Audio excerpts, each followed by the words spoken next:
Praise Lord. യേശുനാമത്തിൽ എല്ലാവർക്കും സർവ്വനന്മകളും ഉണ്ടാകട്ടെ.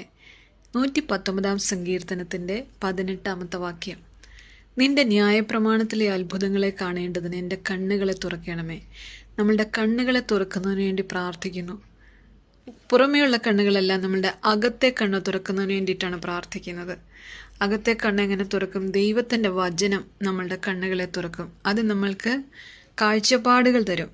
നിരാശ വരുമ്പോൾ, തളർന്നു പോകുന്നു എന്ന് തോന്നുമ്പോൾ നമുക്ക് പിടിച്ചെഴുന്നേൽക്കണമെങ്കിൽ നമ്മളുടെ അകത്തെ കണ്ണ് തുറക്കണം. അകത്തെ കണ്ണ് തുറക്കുമ്പോൾ നമുക്ക് ദൈവീകമായതിനെ, സ്വർഗീയമായതിനെ കാണാൻ സാധിക്കും.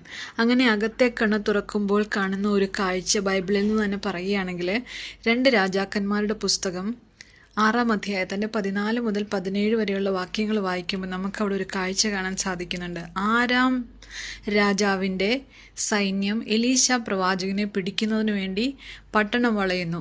പ്രവാചകൻ്റെ ബാല്യക്കാരൻ പുറത്തിറങ്ങി നോക്കുമ്പോൾ കാണുന്ന കാഴ്ച ഇതാണ്. സൈന്യം വളഞ്ഞിരിക്കുന്നു.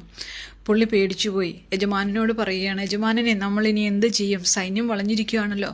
അപ്പോൾ എലീശ പ്രവാചകൻ പറയുന്നുണ്ട്, പേടിക്കേണ്ട, നമ്മോട് കൂടെയുള്ളവർ അവരോട് കൂടെയുള്ളവരെക്കാൾ അധികം എന്ന് പറയുന്നു.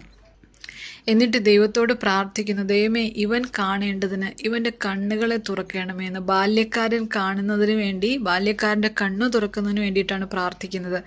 ദൈവം പ്രവാചകൻ്റെ പ്രാർത്ഥന കേട്ടു. ബാല്യക്കാരൻ്റെ കണ്ണു തുറന്നു. ബാല്യക്കാരൻ്റെ കണ്ണു തുറന്നപ്പോൾ കണ്ട ഒരു കാഴ്ചയുണ്ട്. എലീശ പ്രവാചകന് ചുറ്റും അഗ്നിമയമായ കുതിരകളും രഥങ്ങളും കൊണ്ട് മല ചുറ്റിയിരിക്കുന്നതായിട്ടാണ് കാണുന്നത്. ഇതാണ് അകത്തെ കണ്ണ് തുറന്നപ്പോൾ കണ്ട കാഴ്ച.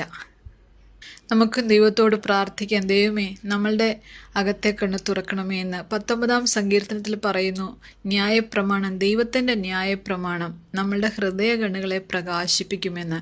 അതുപോലെ തന്നെ ഈ ലൂക്കോസിൻ്റെ സുവിശേഷത്തിൽ പറയുന്ന വേറൊരു കാര്യമുണ്ട്. തിരുവെഴുത്തുകളെ തിരിച്ചറിയേണ്ടതിന് കർത്താവ് ശിഷ്യന്മാരുടെ ബുദ്ധിയെ തുറന്നു എന്ന്. നമുക്ക് ദൈവത്തോട് പ്രാർത്ഥിക്കാം, ദൈവമേ, തിരുവെഴുത്തുകളെ ഗ്രഹിക്കേണ്ടതിന് നമ്മുടെ ബുദ്ധിയെ തുറക്കണമേ എന്ന്. ന്യായപ്രമാണത്തിലെ അത്ഭുതങ്ങളെ കാണേണ്ടതിന് നമ്മളുടെ ഹൃദയ കണ്ണുകളെ പ്രകാശിപ്പിക്കണമേ എന്ന് നമുക്ക് ദൈവത്തോട് പ്രാർത്ഥിക്കാം. ദൈവ തിരുനാമം മഹത്വപ്പെടുമാറാകട്ടെ. ആമേൻ.